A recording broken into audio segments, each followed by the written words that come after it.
Di zaman sekarang ini nggak butuh waktu lama untuk bikin desain keren kayak gini atau video keren kayak gini. Nah, pertanyaannya bukan seberapa canggih sih teknologi AI sekarang ini, melainkan kalau semuanya yang ngerjain adalah AI, lantas siapakah yang benar-benar disebut sebagai pencipta dari karya-karya ini? Assalamualaikum warahmatullahi wabarakatuh.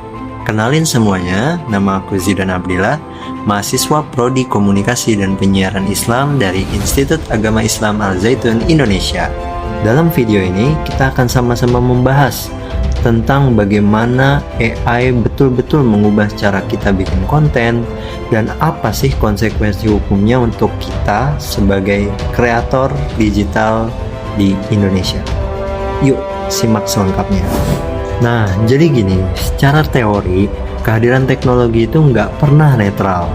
Ini yang disebut technological determinism dari Marshall McLuhan.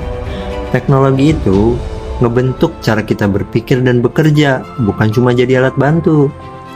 Nah, generatif AI di 2026 ini udah bergeser dari sekadar alat produktivitas, jadi apa yang disebut creative collaborator.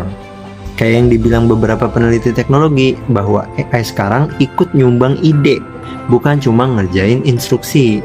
Tapi disinilah masalahnya muncul. Di Indonesia, hukum hak cipta kita itu, yaitu Undang-Undang Nomor 28 Tahun 2014, udah jelas mengatakan bahwa pencipta itu harus manusia.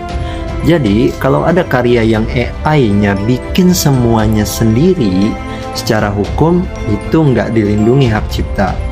Nah, buat nentuin ini, Direktorat Jenderal Kekayaan Intelektual atau DJKI punya semacam uji 4 langkah. Intinya, karya kamu masih bisa dilindungi kalau kamu susun promptnya sendiri secara detail. Kamu edit hasilnya dan ada ciri khas personal kamu di situ. Malah nih ya, per Maret 2026 kemarin, Badan Legislasi DPR udah setujuin revisi Undang-Undang Hak Cipta yang mulai ngatur soal karya yang dibantuin AI ini. Jadi bukan cuma wacana doang, betulan lagi diproses sekarang. Nah, yang jadi tantangan lainnya, gimana caranya audiens percaya konten itu otentik, bukan cuma hasil algoritma yang dioptimasi buat viral. Ini yang di teori komunikasi disebut ketegangan algoritmik authenticity. Nah, yang uniknya adalah dari sudut pandang Islam, ini sebenarnya udah ada rambu-rambunya.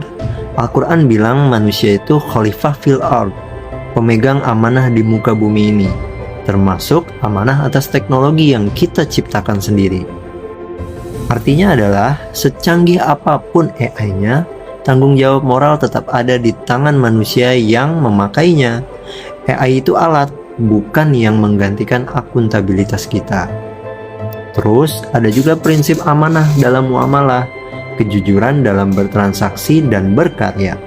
Kalau konten kita dibantu AI, ya harusnya jujur kita kasih tahu.